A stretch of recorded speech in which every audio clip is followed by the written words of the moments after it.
Hi, Beth Sager here with Lexington Locals in one of my favorite places in town. I love the Cary Library, and I'm here today with Cathie Ghorbani, who is the head of Adult Services, and we're going to talk about the library.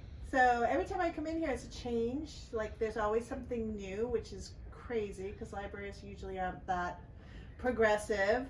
But tell me what your job is.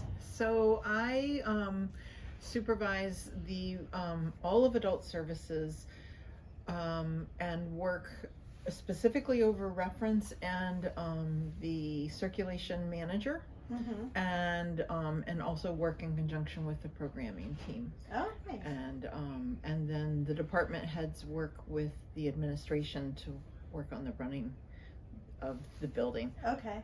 And so, what is the favorite part of your job for you? for me, I think it's the people. It's the people I work with, and also the public. And it's really nice, especially coming back from the pandemic, seeing people that you were used to seeing on a daily basis or a weekly basis, and seeing all those faces come back into the library, and you walk by somebody and it's, oh, I haven't seen you in so long. It's really great to see you. So tell me about things that maybe people don't know you have at this library that they can access, because I know there's so much here. So, well, in addition to the print collection, we of course got a lot of digital resources. We have, over the course of the pandemic, we digitized the high school yearbooks, and so now people putting together their high school reunions can just go online and browse that online. Fun. We also finished the digitization of our microfilms for the Lexington Minuteman, and so remote access is available up to 1974, and then in-house access for the digitized paper is from 74 to 2003. Wow. And it's been great because we get requests from across the country. I'm looking for an obituary, and in the old days you'd have to go through every reel of microfilm, you know, for that period or the estimated period of when it might have been, or so it's been really fun to be able to help connect people with the information so much quicker. We of course have streaming services, Hoopla and Canopy and Overdrive, and all of those are products where you can check out books, you can check out a TV show, you can check out music, and listen to it on your device or read it on your device. Really? And then we have genealogical services that are online. There's Ancestry is one that you always get ads for, and you can come in and use that in the library. And so on our website, we've unveiled our new website in September, and so there's a lot of things that you can find on our website. So if you look under resources, and you'll see the online resources, you'll see local history resources, all kinds of things like that. Interesting. So, Consumer Reports is one of our really popular products. Oh, that makes sense. And people are very excited when they come in to see the magazine, and we say, well, you can also access it online. That one gets a lot of use. Nice. So tell me if this is a rumor or true, maybe you don't know, but I heard that like we're the 6th largest circulation in the whole state, and yet our population is far lower than that? Yes. Is that right? Is that correct? So I get confused about which one is the circulation statistic and which one is the foot traffic statistic, but we are definitely one of the busiest libraries in the state. And when we were doing the adult services, the reorganization for this floor, when we brought the fiction up to this level, at that time I had checked this population statistics, and in terms of where we fall within the towns and cities in Massachusetts, we were somewhere in the 50s in terms of our population, and we've been consistently up with the 2nd or 3rd and 6th of those two categories of foot traffic and circulation. We serve people from all over there, people in different towns who think of us as their home library. Okay. And so because Massachusetts, this is what's really cool about this state. Okay. You can have a library card in every network in the state. You can. And yes, and that's unusual. I'm from North Carolina. That is not an option down there Okay. unless you pay to join. But here it's just, Boston is considered the library of last resort. And so anybody in Massachusetts can get an e-card from the Boston Public Library and use all of their electronic resources. Okay. And then you can go into Boston and get a library card. Mm-hmm. You can do the same for Minuteman. You can do Merrimack Valley and all of that. So there's a lot of resource sharing available. And so we serve a population that comes from all sorts of places across the state. I had a grandfather who was looking for a book for his granddaughter, and she had to have it right then, and he drove an hour and a half to come and get a library card here and check it out. Wow. So she could do her homework while she was visiting. Oh, It was really cool. Nice. That's So- nice. Yeah. So what made you want to be working in a library? Like, what's your background? So I grew up, my grandmother was the head of children's services in Charlotte, North Carolina at the Charlotte Mecklenburg Public Library. So I grew up going to work with her. Okay. And hanging out in the stacks. Their office was downstairs, and so she and all her storytellers would be downstairs, and I'd go wander off in the stacks and just read all day. And then when she retired, I was maybe 6th grade, and at that point you reached the age of retirement and you had to leave. Mm-hmm. And so she was a little bored, and my sister was in 2nd grade by that point, I think, and so my mom was looking for something to do, so they decided to open a children's bookstore.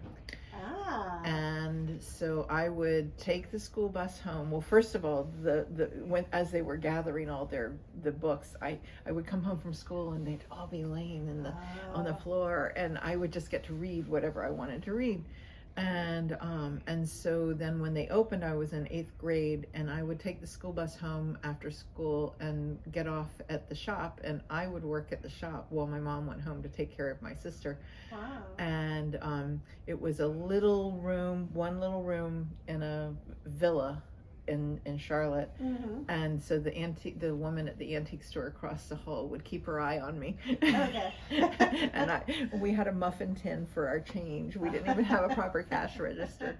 So we were there for 3 years, and then they moved into a house and added toys. Okay. And I worked there. That was my job all the way through college, and in the summers during college and after grad school. Then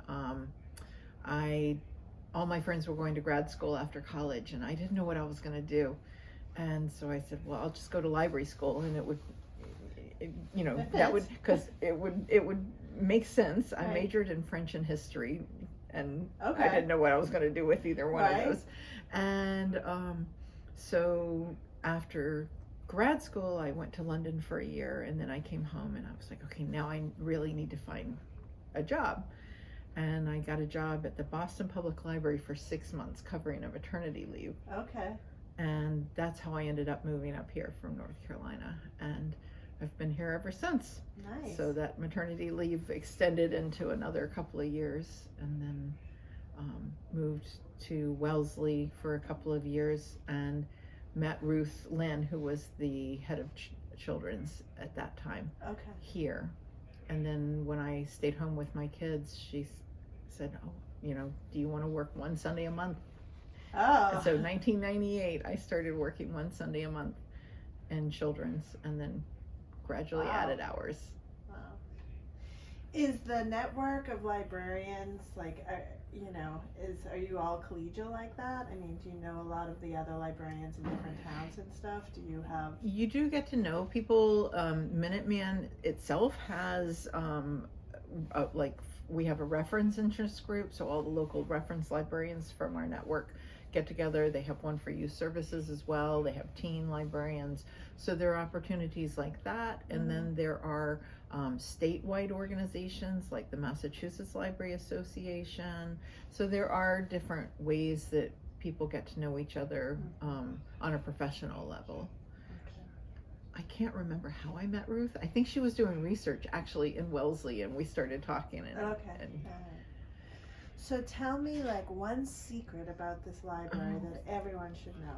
A secret about this library? Something that people don't, you're like, oh, I wish people knew about this, or... I am going to totally blank out here.